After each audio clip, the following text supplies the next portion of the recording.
The following program, The Russ Belville Show, is intended for responsible adults only. We advocate to the repeal of marijuana prohibition for adults. We discuss the science, culture, and controversy about America's marijuana laws. We do not advocate any illegal activity and encourage all listeners to learn their state and federal marijuana laws. Opinions and claims made by guests and advertisers on The Russ Belville Show are their own, and The Russ Belville Show cannot be held legally responsible for their validity or reliability. Viewer discretion is advised. You take a seed, you plant it, you grow it, you dry it, you roll it, you smoke it. You take a seed, you plant it, you grow it, you dry it, you roll it, you smoke it, and it goes down smooth. Hey! Spanning the continent to bring you the truth about cannabis and marijuana law reform.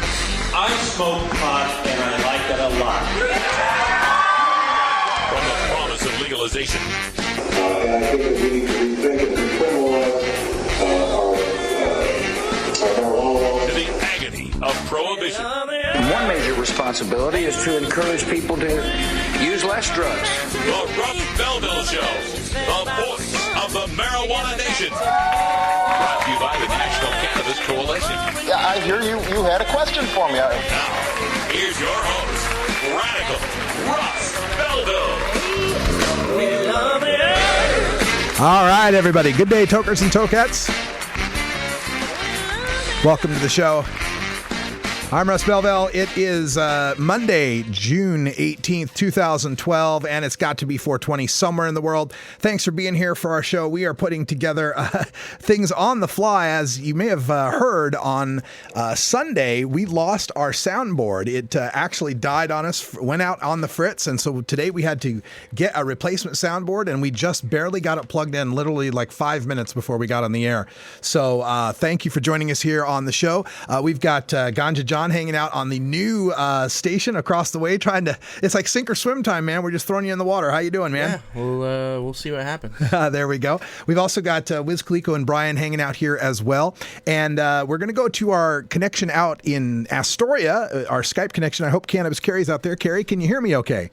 I can hear you guys okay. The question is, can you hear me okay? We do. We've got you there just fine. So Carrie brings us our daily Cannabis Chronicles, the latest headlines for what's happening in the cannabis community. So what do we got in the news today, Carrie?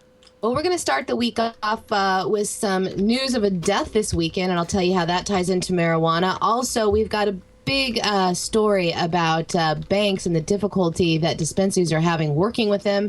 And we're going to cover a raid this week. I'm going to tell you how to get involved if you're in the Southern California area, because, on these protests, Russ, we need everybody to show up. We need the numbers. Oh, yes, definitely. And we'll get to that right after this first break. Also on today's show, we're going to be visiting with National Cannabis Coalition's Abi Sivasalam. He's going to be calling in and talking about the latest research that we're doing on the economics of marijuana prohibition and what we could earn and the money that we could recoup if we were just to legalize marijuana for all adults. And then at the end of the show, we'll have a little bit of a time for a radical rant. We'll talk about what's happening in the cannabis community these days, and we'll take your calls at 971-533-7111. Also, don't forget that today is Roots Monday, so we'll have a Roots Monday Daily Toker Tune for you. That'll be at the 20 after break. We always bring you something from the world of jazz, blues, country, and folk music, the music that made up the music that we're listening to today. So all of that and more is coming up here on the Russ Belville Show on National Cannabis Radio. Thanks for joining us, and stick around. We'll be right back after these messages.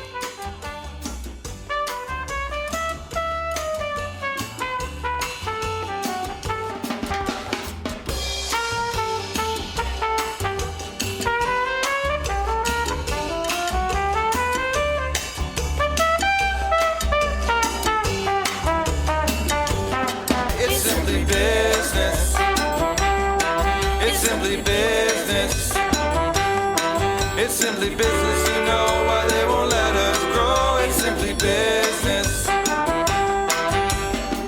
We'll be right back after these messages from our 420 friendly sponsors. Support these advertisers because their ad money goes straight to the Russ Belville Show.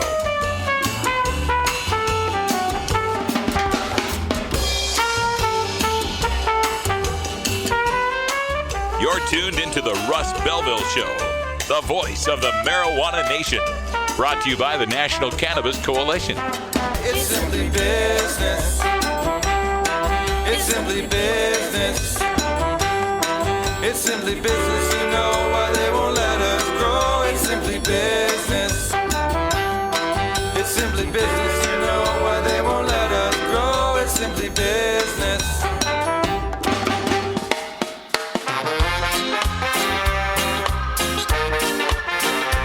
Support the Russ Belville Show. Text the word Russ to 420-420 and connect with the National Cannabis Coalition. You can also send $10 to the Russ Belville Show right from your smartphone. That's Russ to 420-420. You're listening to Radical Russ on the Russ Belville Show.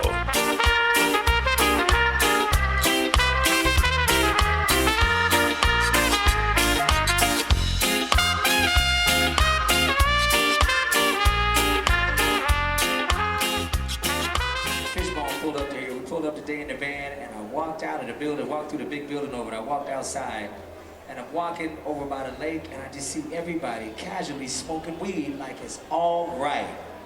Like it's supposed to be like that. Because it is all right. Like you ain't got to worry about no police coming and asking you what you smoking or what are you doing here, or let me see your driver's license. See, that's how they do it in Amsterdam. Everybody just out there chilling. Ain't nobody stressing. You go buy your weed at the shop. You go kick it, smoke your weed, walk the street, do whatever you want to, and you don't even... Marijuana is not going to re-legalize itself.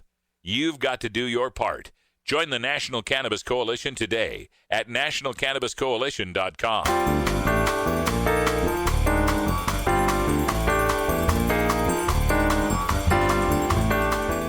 Medical marijuana, industrial hemp, ganja sacrament, consumer cannabis. The topic of marijuana is heating up the news, and the Russ Belville Show catches you up with today's latest headlines. Now, here's our senior news editor, Cannabis Carey, with the Daily Cannabis Chronicle. We learned about the death of Rodney King this weekend. King was beaten by police officers, and that was taped by a citizen witness. The acquittal on assault charges for the officers were what sparked the deadly LA riots back in 1992. King had led a complicated life after the traumatic beating. He was often the focus of media attention when he had subsequent run-ins with the law. King died early Sunday morning when he was found at the bottom of a swimming pool. Rodney King was 47 years old. The cause of death will not be made public until they are done doing toxology tests, and that could take another 6 to 8 weeks. The police are so far suspecting that it was an accidental drowning, but they need to determine if he suffered any undiagnosed medical conditions that caused him to lose consciousness, like a heart attack or heart disease, and also the amount of alcohol that he had in his system, and if he was under the influence of any other drugs at the time of his death. There were no outward signs of trauma, no blood in or near the pool, but investigators are looking into reports by a next-door neighbor who said she heard King in his backyard sobbing uncontrollably shortly before she heard a splash. His girlfriend reported that King had been drinking alcohol and smoking marijuana for hours before he was found dead. King had a very public struggle with drugs and alcohol. He called himself a recovering addict, but he had never really stopped drinking. It was being reported that Rodney King did have a doctor's recommendation for medical marijuana, and today, sure enough, police were seen confiscating his marijuana plants as well as some gardening equipment from Rodney King's home.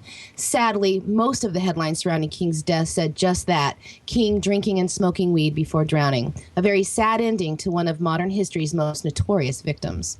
Yeah, it's an interesting story there, and our condolences go out to the family of Rodney King, who, of course, loved him very much, and as would any family. And the Rodney King story is quite a story in American history, and for this to come down to him being sullied as being someone who got drunk and high and then, had an accident or something is really a shame that they'd want to focus on that.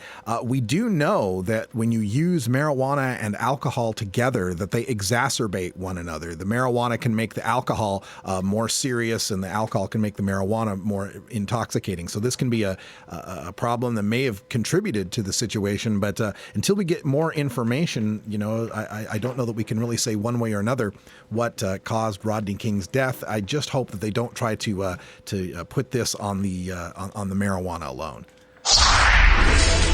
Credit card transactions are vital for businesses today. If consumers aren't using a traditional credit card, they're often using their debit cards in place of checks, a transaction that is also dependent on businesses to be able to process credit cards. The Medical Marijuana Business Daily, a trade website that covers all things marijuana business, is reporting that the main national company that handles credit card processing services, Electronic Merchant Systems, will no longer accept Visa and MasterCard transactions from dispensaries. Now, this changes will be effective on July 1st. Electronic Merchant Systems is the largest contractor in the nation for processing credit cards. We have learned that they sent out an email to their merchants who have a medical marijuana business telling them that they have changed their policy and will no longer process any Visa or MasterCard payments for them. They did tell their clients that they can still keep and lease their equipment since they will still take Discover cards, but ask that any medical marijuana merchants batch and settle any Visa and MasterCard transactions they have by June 30th. We have been reporting for years on the difficulty for medical marijuana businesses to do traditional banking. This latest development will be a big blow to the companies that would rather not have piles of cash to do their businesses. American Express had already cut the industry off last year. With Visa and MasterCard out of the picture, most of the industry will be forced to operate on an all-cash business model. Now, there are some dispensaries that are trying to work out banking and credit card processing through their smaller and local banks, and many of those have offered vague or even misleading descriptions of what their businesses actually do just to accept those cards. The medical marijuana dispensaries are trying to scramble to get workaround plans such as on-site ATMs. Michael Rapulfas, who works with medical marijuana companies to help them find payment processing services, tells those in the industry to be careful signing up for new merchant accounts that has claims that they will still process your credit card payments. He says that you should make sure that the words medical marijuana dispensary is listed as the business type on the application and that they have marijuana listed as a product, since less reputable merchant card services may try to misidentify the types of businesses to obtain the accounts. Working with cash only is troublesome for dispensaries that have to take into account their own security and now that of their patients who will be coming in the door with a pocket full of cash. We will be taking a more in-depth look into business stories like this one with the addition of a business expert here on the Russ Belville Show. More on that edition and hopefully a few more coming up in the next few weeks right here on National Cannabis Radio. And we see the situation is pretty clear. They just don't want us to be doing legitimate business. They don't want it to be safe and hassle-free. They want it to be as troublesome as possible. And of course, it all goes down to that federal prohibition, that Schedule 1 prohibition. You know, Visa and MasterCard are going to hide behind the law. They're going to say, oh, well, we don't want to, be hauled into court for helping out with money laundering transactions or the trafficking of illegal Schedule 1 drugs. But really, this is, putting the screws to the industry because it's well run. It's successful. It's building political power. It's beginning to change the laws. That's what they're coming after this for. That's why the Obama administration has taken these tactics, not they're still doing the smash and grabs, but they're also doing this more insidious way of hurting us, nickel and diming us, hurting us in every way. In wartime, they would call this cutting off the supply lines, right? This is classic Sun Tzu art of war stuff to try to defeat your enemy, to try to isolate us, to make us so that when we do business, we have to do it in a cash-only basis. And of course, cash-only businesses are more likely to be robbed. And then when the dispensary is robbed, they can go, oh, see, we told you medical marijuana dispensaries are likely to get robbed. They're likely to be really dangerous. Yeah, because you won't let us run our businesses like anybody else would run their business, with merchant services, with banking services, and so forth. It's just something that we cannot tolerate, and we need to be treated like any other business out there, and we will keep fighting to ensure that eventually happens. Now, we have been covering the raids and closures of some well-known and well-respected California medical marijuana dispensaries in the last few months, in the first few weeks of the Russ Belville Show. And for those of you in Southern California, you're going to get your chance to protest with fellow activists this Wednesday in front of the federal building in Sacramento. Last week, we covered the raids and closure of the El Camino Wellness Center after serving thousands of medical marijuana patients since 2008 and giving thousands of dollars to local charities. They were the one dispensary in town that conducted tours for police and city council members alike. Chris Hermes, a spokesman for the Americans for Safe Access, is organizing that protest. It's going to start at 1:30 p.m. on Wednesday.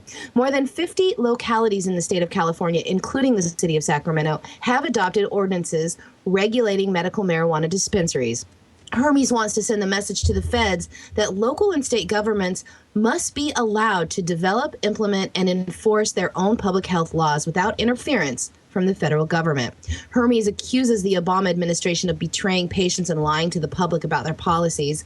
Earlier this month, Attorney General Eric Holder told members of the House Judiciary Committee that, quote, "We limit our enforcement efforts to those individuals, organizations that are acting out of conformity with state law," unquote.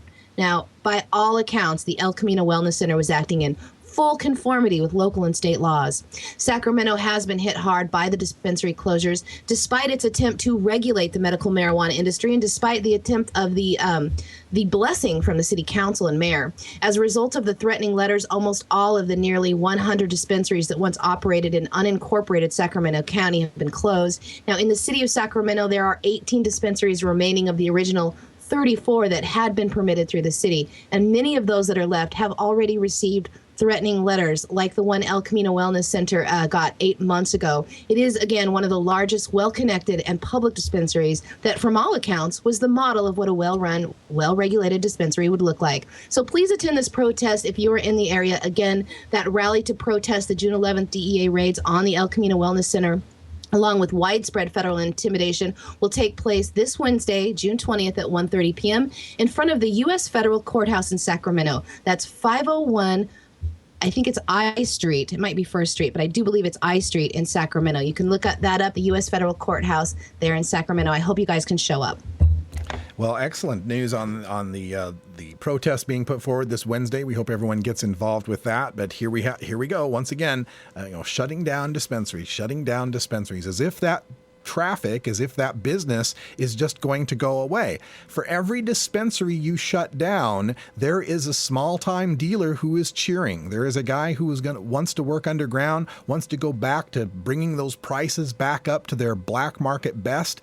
You're making them happy. You're making Mexican drug traffickers happy. The further away we get from a well-regulated dispensary issue, the more they like it, the more prohibition wins. And it just seems clear to me now that that's the goal of the authorities, of the federal authorities here, is that marijuana is becoming more accepted. We have more than 50% of the people supporting its legalization at this point. They need it to be scary again. They need it to be something to frighten the children again. And they're going to do everything they can to try to make this industry look dangerous to the general public. And when we go and follow the law and have well-run dispensaries and pay taxes, why, that just makes marijuana and marijuana business look good. And they can't have that now, can they? So they're doing everything they can to try to shut this industry down, shut down our banking, shut down our checking, shut down our credit card processing, zone us out of existence, ban us in some cities. It's not going to work. We're not going anywhere. You cannot legalize the right of people to use marijuana as medicine and then try to illegalize all of the ways they might access it aside from the weed fairy. You've got to be responsible here and start to recognize that we're not going anywhere and that you need to do your jobs as regulators, as legislators, to come up with a well-run system that works well for everybody.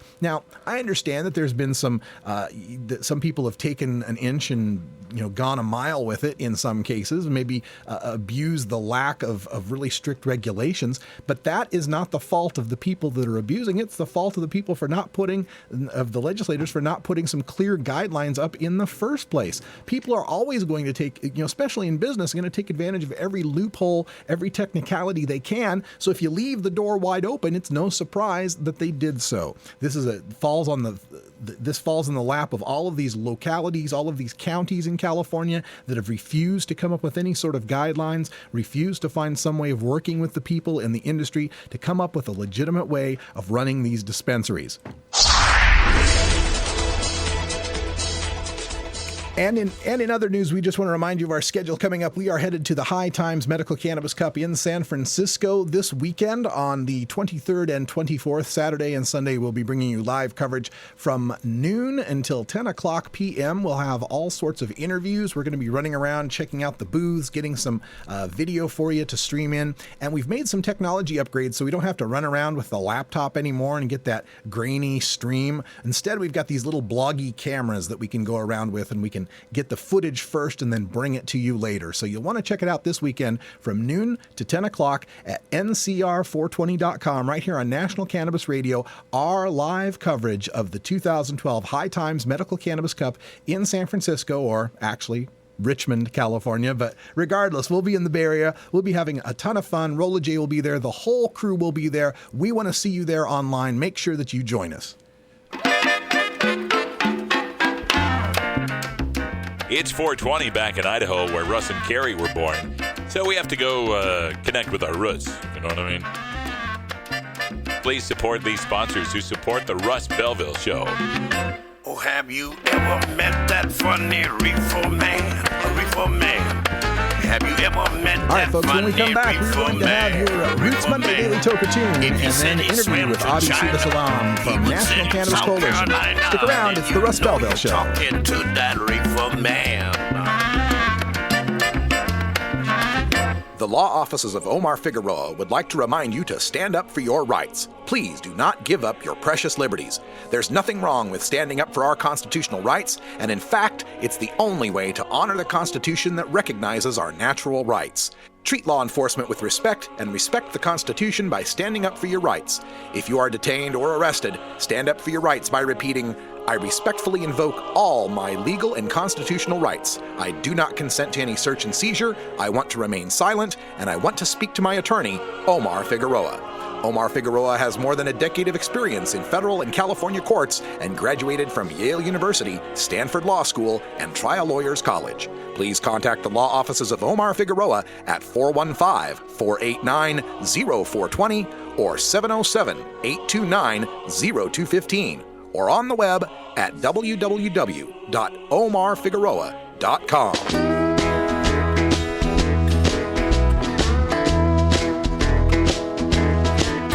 The Russ Belville Show.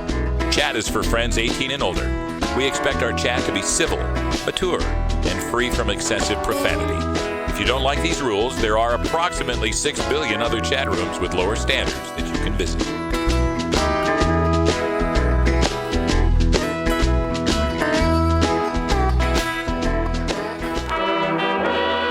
Everyone knows music and marijuana go together, so let's wind up our 20 after break with the Russ Belville Show's Daily Toker Tunes, the best in pod-safe 420 music from around the web. Today is Roots Monday, featuring the blues, country, folk, and jazz music that birthed the modern sounds we enjoy today. You can get downloads and more information about all our Daily Toker Tunes by visiting music.radicalruss.com. Now, sit back and enjoy your Daily Toker Tunes.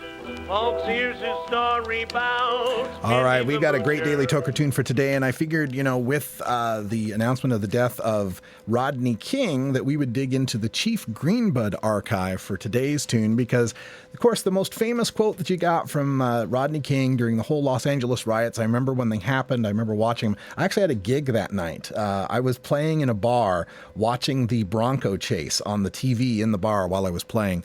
And, of course, the famous thing that Rodney King said when being interviewed about the whole thing was, "Why can't we all get along?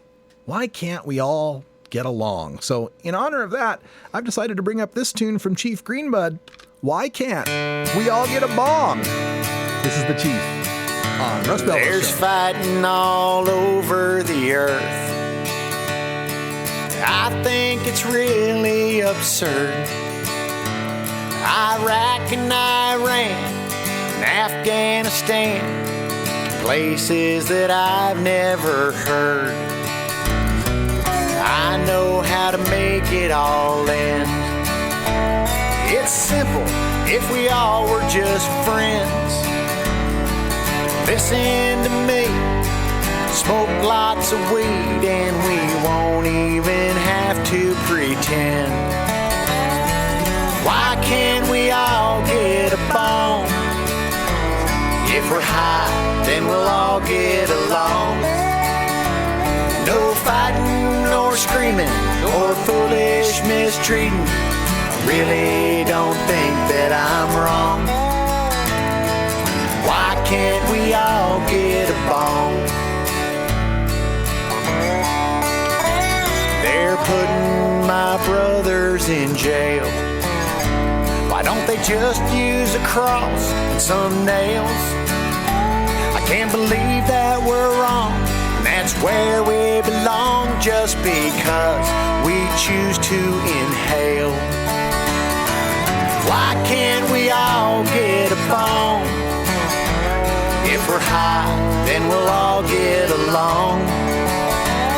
No fighting or screaming or foolish mistreating. I really don't think that I'm wrong. Why can't we all get a bone? Why can't we all get a bone? Get high, sing Chief Greenwood songs. They'll be laughing and joking, and lots of dope smoking. I really don't think that I'm wrong. Why can't we all get a bone? They'll be laughing and joking, and lots of dope smoking. I really don't think that I'm wrong. Why can't we all get a bone? Why can't we all get a bone?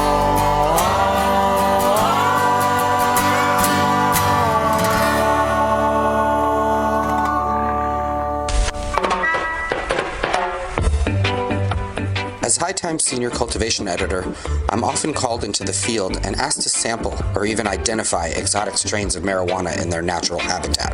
Now, for the first time, I've compiled more than 120 of my favorite strains into this single field guide designed to fit into your pocket as you travel the world in search of your favorite plant.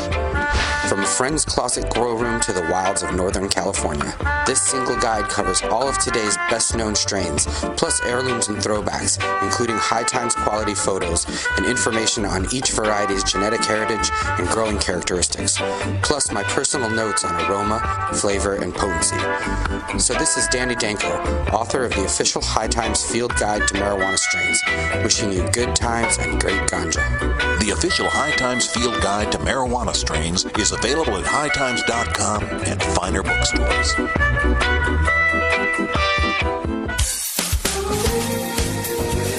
Attention, National Cannabis Radio listeners. If you haven't heard the political pontifications of Lively and Mr. Libra on the Libra Lounge yet, be sure to visit here Wednesday nights at 6 Pacific or visit thelibralounge.com for archives and links to download current episodes.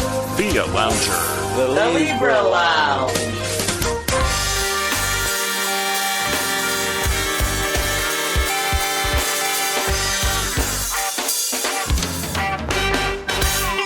Activism begins with ACT. The Russ Belville Show features the stories of hardworking grassroots activists working for an end to prohibition in today's activist agenda. Welcome back, everybody. It's half past here, and we're glad to have our next guest on in our official debut week. For our new sponsor is the National Cannabis Coalition, and joining us by telephone is Avi Sivasalam. Avi, how you doing? Not bad. About yourself? Oh, good. I'm glad you're able to hear us out there. And, I'm really excited for us to be a part of National Cannabis Coalition because it seems to me like this is, this brand new organization formed in the 21st century and is taking kind of a new high-tech 21st century science and reason approach to ending adult marijuana prohibition. Can you tell us what is your capacity with the National Cannabis Coalition? What are you doing for the org? Sure. I'm the director of research for NCC, and my principal role in this organization is to develop a research platform, research agenda that helps drive a more activist grassroots approach to legalizing cannabis. So specifically right now, I'm working with Dr. Meyer, who's an economist affiliated with Harvard University, to develop a series of economic impact analyses that will estimate marijuana will do for state budgets under various institutional, settings like the tax schemas and whatnot. And so we just finished up a paper from Missouri that estimated that the total budgetary impact, that is the impact on expenditures from the state government as well as impact on tax revenue that's brought into the state government from Missouri, is something like $100 million. Wow. And we've been trying to replicate that study for the time being, with the partnership for the state of balance, the state of ability, and we plan to move on to other research as well. All right. So you mentioned that you're working with Dr. Jeffrey Myron, the Harvard researcher. People will recognize his name if they've followed marijuana reform for a while. Back in 2005, he issued a paper, The Budgetary Implications of Marijuana Prohibition. Is this just an update to that paper, or is there new information we didn't get from the previous research? This is an update. In a lot of ways, the data sets that were used in the previous paper were out of date. Those data sets, the 2005 paper relied on data sets that were at that point a decade old already. So in a lot of ways, this is an update. We also have a companion paper coming out that is novel in the sense that it allows us to estimate the effects on the budget with different types of tax parameters. So the Myron paper in 2005 assumes that marijuana will be taxed like alcohol, slapped as an excise tax, about a third. So it sets out a very specific tax rate. And our model, our companion paper model, allows us to see, there's an initiative going on in Colorado right now. Given that specific initiative and given the most up-to-date data we have on usage rates and price rates and all that, what would be the actual budgetary impact in terms of tax revenue? So in part it's an update, and we are including some new information into the models that we use. You gave us some figures for Missouri. Do you have any national figures yet, or for other states that we can report? We don't have national figures yet that we're ready to report. Like I said, we only have the Missouri breakdown now that's complete. And I should note that budget breakdown of $100 million is part expenditures, that is part savings that the government could realize, state government could realize if we cut down on our law enforcement expenditures, our penal expenditures, and our judiciary expenditures. And the other part is the tax revenue. So I want to stress that the tax revenue, which is about $50 million, in Missouri it's about a 50-50 split, where you have 50 million coming from expenditure cuts and 50 million coming from tax revenues. And I want to emphasize that 50 million in expenditures, people might look at that and say, hey, that's 50 million in expenditures, but that isn't all just going to go away. These aren't politically solvable. We can't just fire X% of police officers or close down X% of prisons and all that. And I really want to emphasize that may be true. But the notion that we're trying to impress on people is that we're still restoring $50 million of value, and even if all of that value isn't capitalized in the budget, that's still it's $50 million of resources, scarce law enforcement resources that can be redirected towards thwarting, capturing, trying, incarcerating, and rehabilitating thieves or other more violent or serious criminal offenders. And those are still scarce resources that are able to be rediverted. Yeah, we're speaking with Abi Siva-Salam, who's the director of research for the National Cannabis Coalition. You can find out more at nationalcannabiscoalition.com, or the easy one is ncc420.com. And I'm glad you brought that up about the redirection of the police resources, because that was one of the early criticisms from the prohibitionists, is we would say, well, you're going to save X million or X billion, whatever the number is. You're going to save X from not having to arrest all these marijuana people. And they'll say, well, yeah, but the way bureaucracies work, a budget is not like that just goes away. They'll just be using that money for other purposes. And I'm like, oh, like catching real criminals, maybe? Sure. And there's other research out there. The RAND Corporation has some research on the link between marijuana legality and centers of marijuana sales and crime rates. And there's no positive relationship between marijuana legality and crime rates. And in some instances, I think RAND specifically has seen a negative correlation. Mm-hmm.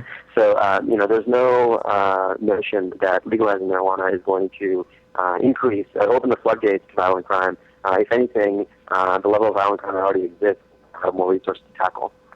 One of the other aspects of this prohibition research that gets debated a lot in the news here between the prohibition side and our side has to do with the impact of the marijuana market on the overall market for these Mexican drug trafficking organizations. When it was first revealed, I believe it was the DEA or someone, I know even Hillary Clinton as Secretary of State, were calling up this 60% figure, that marijuana accounted for 60% of these Mexican drug trafficking organizations. And then once we seized on that and said, yeah, let's cut them by 60% by legalizing it, suddenly that number declined. Suddenly, marijuana really wasn't that big of a deal to the Mexican drug trafficking organizations. Do you have any real numbers on, if we legalize nationally, how much would we harm the Mexican DTOs? These cartels don't pay taxes, and they don't have accountants that publish their books publicly. So it's really hard to tell. I think the range is really wide, and like you said, the range has seemed to decrease since the prohibition is seized on these numbers. I think the most rigorous work on the topic has been done by the people at the RAND Corporation. The methodology is, I think, a little too intensive to talk about in the course of a 10-minute interview, but the most intensive research I've seen is done by the RAND Corporation, and that figure is close to 15%, 15-20%, which is still a sizable chunk. People, I think, I hear these arguments sometimes where I've actually bandied around this $100 million figure for the Missouri budget, and people are like, well, it's only $100 million. But it's not just about absolute explicit dollars, it's also about opportunity costs. $100 million is enough to substantially increase the amount of state per pupil spending on K-12 education. It's enough to pay for X amount of scholarships for higher education, and so on and so forth. And I think the same kind of logic can be applied here to the Mexican cartels. It's that 20% may not kill them, but 20% is substantial. 20% substantially cuts into their potential activities. Right. When I had the chance to debate Dr. Kevin Sabet on this, and he said it wouldn't cut them very much. I'm like, well, let's cut them any way we can. Let's take away, why give them any business? That makes no sense to me. Sure, death by 1,000 cuts. There we go. Abhi, another area that I would love to see more research in, and I think is the hidden gem in the prohibition argument, is on industrial hemp. Do you have any data on the potential of an industrial hemp market in America? We aren't quite done with that research. That's actually the next set of papers that we plan on releasing. As you alluded, we're really focused in NCC into developing a solid research platform back to the community, because so often it's hard for the actors on the ground to actually know what the right information is, and there's a lot of talking back and forth. It's not really clear how much of that is accurate. So we're trying to cut right to the point and produce the sharpest, most cogent research possible. The next set of papers we're going to release are the hemp papers. I will say that the hemp market may not be quite as large as some activists say it is. And part of the reason is that a lot of the historical estimates about the size of the hemp market has been based on international contacts and the international markets that people experience. But those international markets are propped up by subsidies in a lot of cases. So we can look to the French or other European countries that never legalized hemp and say, well, this is how big their market is. But that market is propped up by subsidies, and it's not clear what kind of subsidies we would enjoy here in the United States to determine exactly how big the market is. So it's not clear that the market is actually going to be as big as some proponents claim it is. But again, it's the same kind of logic that this is a product, even if it's not, this multi-trillion-dollar product, it's still a product that we're preventing from reaching the market that, some consumers value and probably value into the billions. I often think... Oh, go ahead, Abhi. I'm sorry. No, I was just going to say, I would love to, come back and follow up on, with you on the actual data we have and the conclusions in the hemp paper. But I think we'll probably, be another month before we release that information.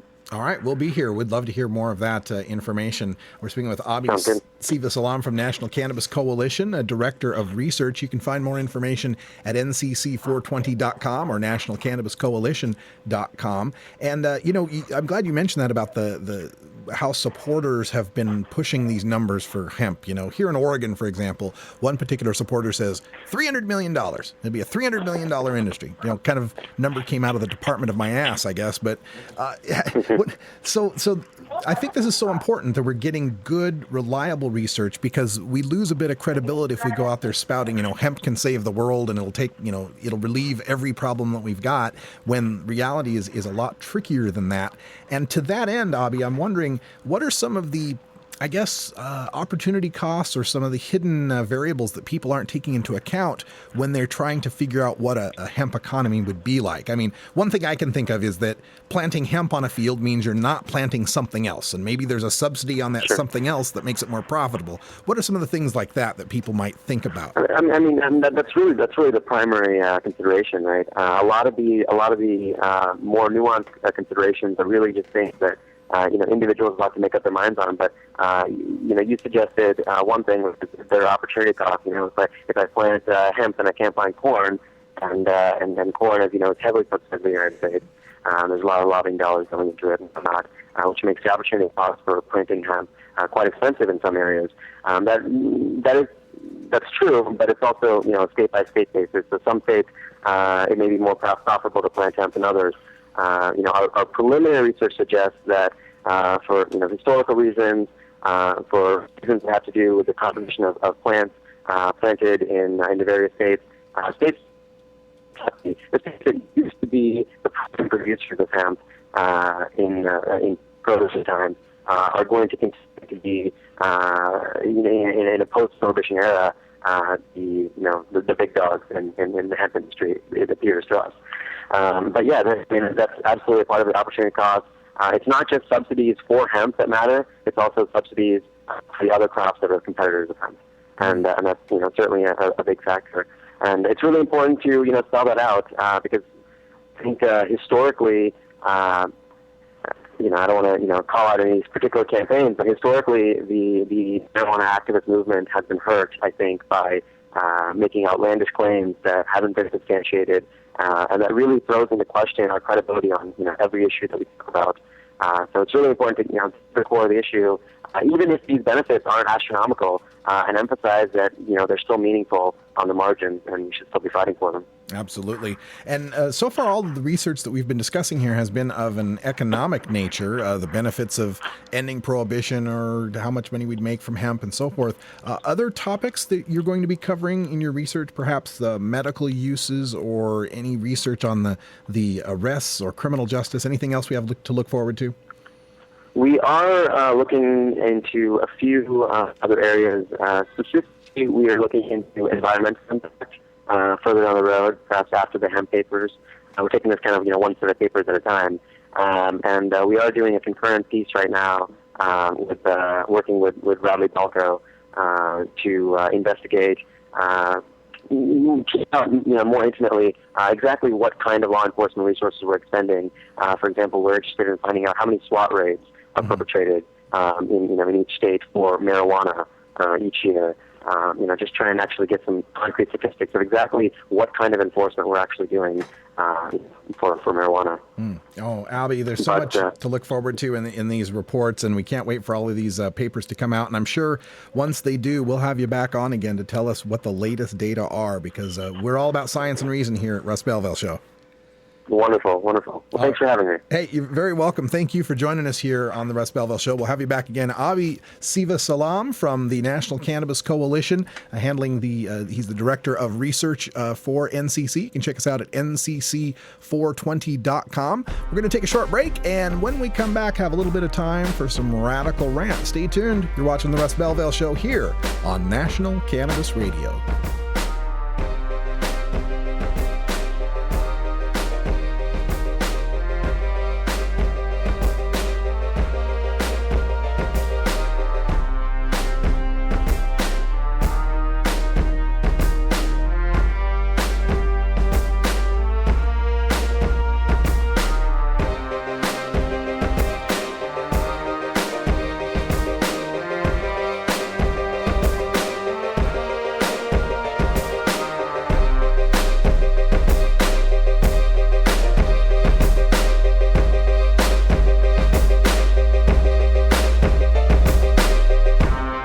You're tuned into the Russ Belville Show, the voice of the marijuana nation.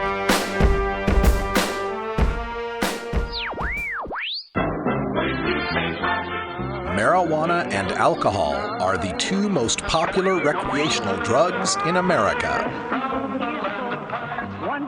Marijuana smoking is non-toxic, relatively safe, and has a low risk of dependence. Alcohol drinking is potentially fatal, dangerous to society, and is quite addictive.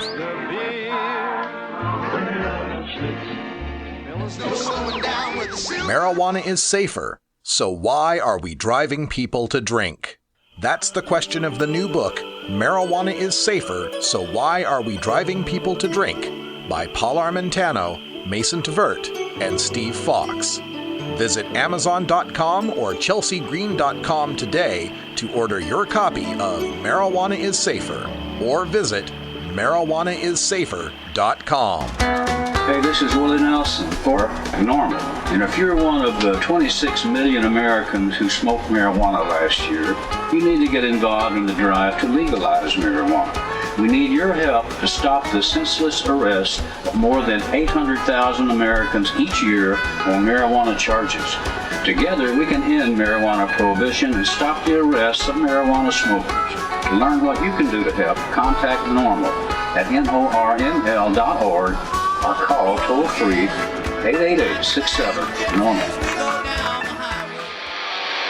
You want answers? I'm as mad as hell, and I'm not going to take this anymore.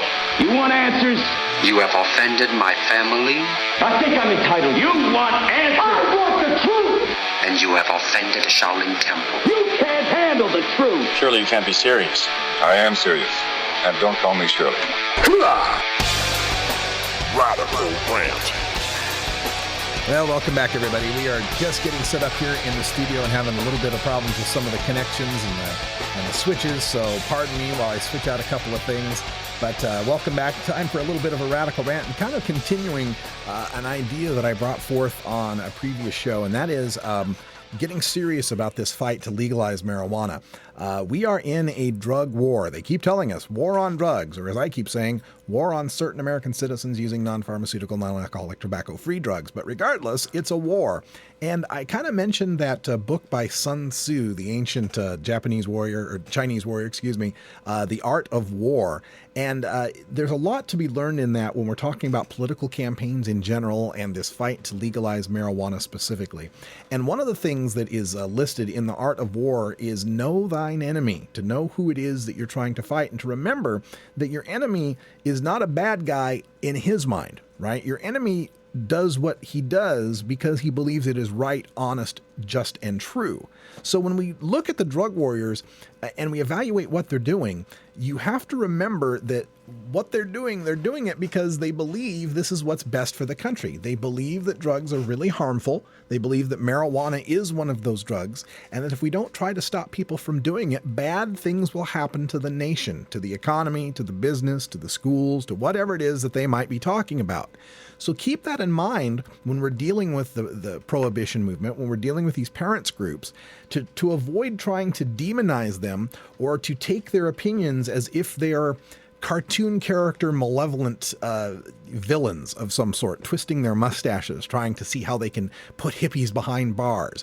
Because really, while there is some of that racism and there is some of that prejudice against people who are different, a lot of this really comes down to cops and prosecutors and lawyers believing they're doing the right thing. So what we need to do to approach this is to remember that when we're speaking to them, to value their opinions, to recognize what they're saying, and to recognize where they're coming from is a place of trying to do the right thing, trying to be good. And in trying to convince them to change their ways, there's a lot of things psychologically to consider. It's one thing to be right. It's another thing to be persuasive. You can be very, very correct in what you're saying. And I know most of the people out there listening to me know that prohibition needs to end. You know that marijuana is the safest therapeutically active substance known to man. You know the benefits of industrial hemp. Yada, yada, yada. You've been watching for long enough. You should be able to rattle these things off very, very quickly. But being right about the subject does not necessarily make you persuasive about the subject. It reminds me of when I went to Atlanta last year. And at the state capitol, there was a young man there who was in hospital scrubs, the pants and the shirt, right, the little scrub tops and scrub bottoms. Obviously worked in the medical field. He, I believe, he was a male nurse or nurse's assistant or something along that line, orderly, whatever you call him. But it worked in the hospital fields, and he was there in his scrubs, which I thought was great. But he was also wearing one of those Guy Fawkes anonymous masks, right? Okay, now that's one thing in and of itself, but understand that for a lot of people who would, if he got seen on the national, or if he got seen on the Atlanta news that night, or if there was a picture snapped of him, for a lot of people that would frighten them away from hearing his message, because they would conflate it with being part of Occupy, or being part of Anonymous, or being part of anarchists.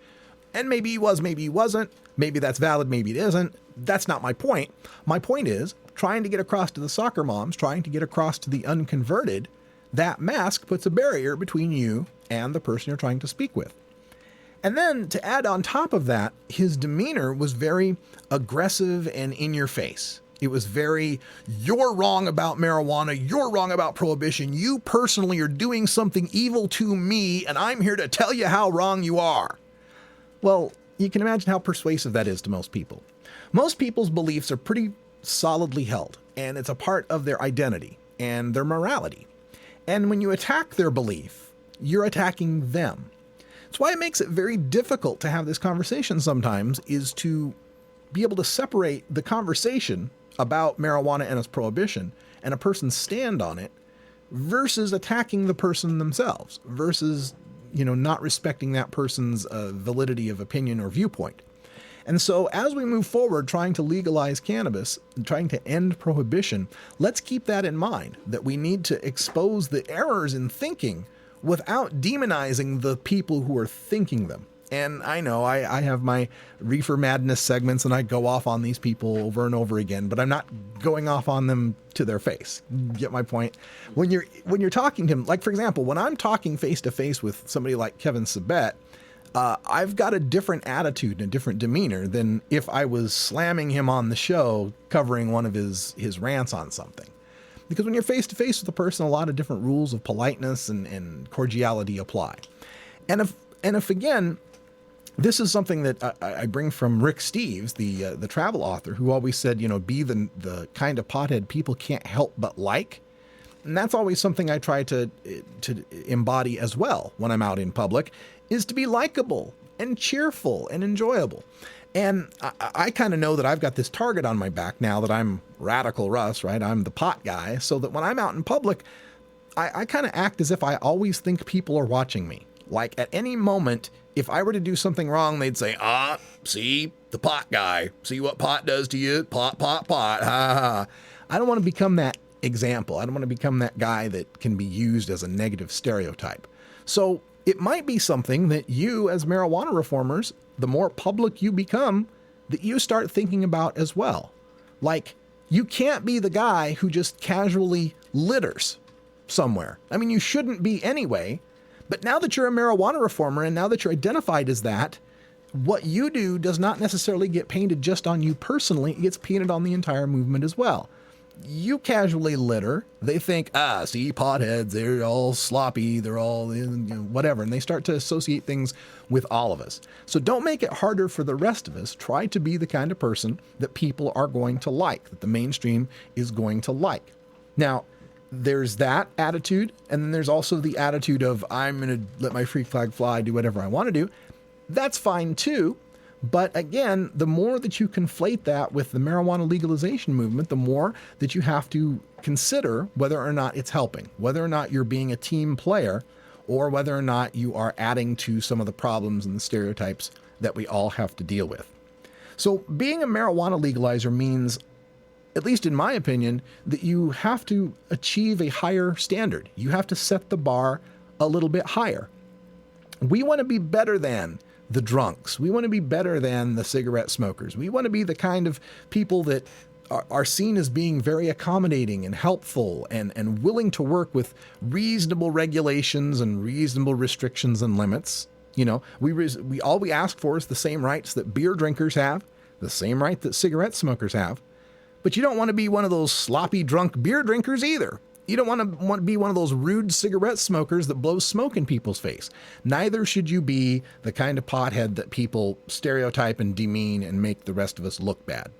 I've often brought up this point that when we're talking about legalization, and when you're looking at legalization from our opponent's side, that they're seeing what's I call the tip of the iceberg of legalization. They're seeing just those few people at the very tip of the iceberg who can be open and honest about who they are.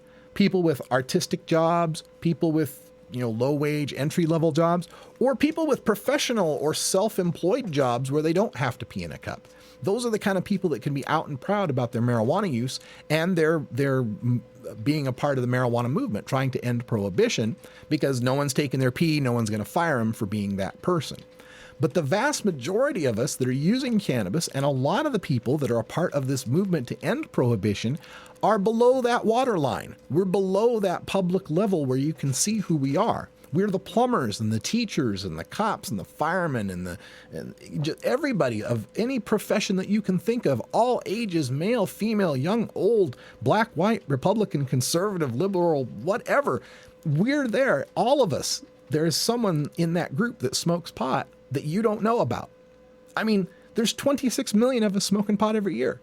There are 16.5 million of us, almost 17 million of us, smoking pot every month. Can't all be me and John and Kaliko and Brian. It's got to be some people out there that you're not suspecting that are out there smoking pot, keeping it hidden from you. And we will be here to continue to bring this education, because I've always said that that sunlight's the best disinfectant here, to borrow someone else's phrase. Sunlight's the best disinfectant for this stupid war on drugs. And the education is starting to sink in. We are starting to see people in majorities now agreeing that marijuana is safer than alcohol. We are starting to see in majorities now that marijuana can be treated and regulated and taxed like alcohol, like cigarettes, that it would be a much more sensible solution to be carding kids and having regulated distributors and some sort of control and inspection over the production of marijuana. Everybody's starting to see the sense of it, and that's because the education, year after year after year, going all the way back to 1971 when Keith Stroup founded NORML, with the first group to come out and start telling the truth about marijuana, and that's what we're doing right here at National Cannabis Radio. We will be here 24 hours a day, 7 days a week, 365 days a year, barring technical difficulties. But we will be here as much as we can be here to continue to bring you this truth, to bring you this growing truth about cannabis. And that's what it really means to be a marijuana legalizer, is to be educated, dedicated, to be persistent. You're going to hear no a whole lot. You're going to get doors slammed in your face. And depending on the state you're in, it could be even worse than that. I'm telling you, being us legalizers here in Oregon, we got it easy. It's those guys down in Texas that are marching, those guys down in Georgia that are marching for an end to prohibition, that really need our help. And you can help us help them. Get involved with the National Cannabis Coalition at nationalcannabiscoalition.com or ncc420.com. You can text the word Russ to 420-420, and that'll connect you with all of our mailing lists and give you an opportunity to donate to this show. This show is by, for, and about the cannabis community. We're all about bringing your stories to the main media, to the mainstream media, to all the people that want to hear them. We're going to keep bringing those stories. I had to talk to a guy from Texas that I marched with just the other day who got popped for growing 19 plants. That's a big-time jail felony in Texas. He's probably not going to see the outside world for a long time. They are the people we're fighting for. They are the people whose stories we will continue to bring you here on National Cannabis Radio. Thank you for being a part of it. Thank you for supporting us, because your support makes it possible. Join us. You can find my blog at radicalruss.com to get all the latest stories and the downloads of this podcast and the subscription feeds for all of our shows. For Wiz Kaliko and Ganja John, Brian the Red and Cannabis Carey, I'm Radical Russ. Thanks for joining us here. Stay tuned for Hour 2, Toker Talk Radio. We'll take your calls at 971-533-7111. We'll be hanging out and having a good time. And until next time, take care of each other, Tokers.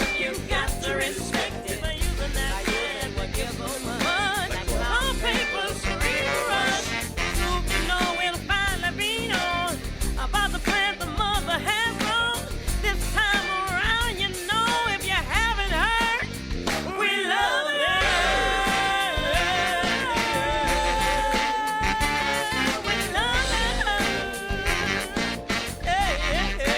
This is the Russ Belville Show. The Russ Belville Show is blogging and podcasting daily at radicalruss.com. You take a seed, you plant it, you grow it, you dry it, you roll it, you smoke it. You take a seed, you plant it, you grow it, you dry it, you roll it, you smoke it.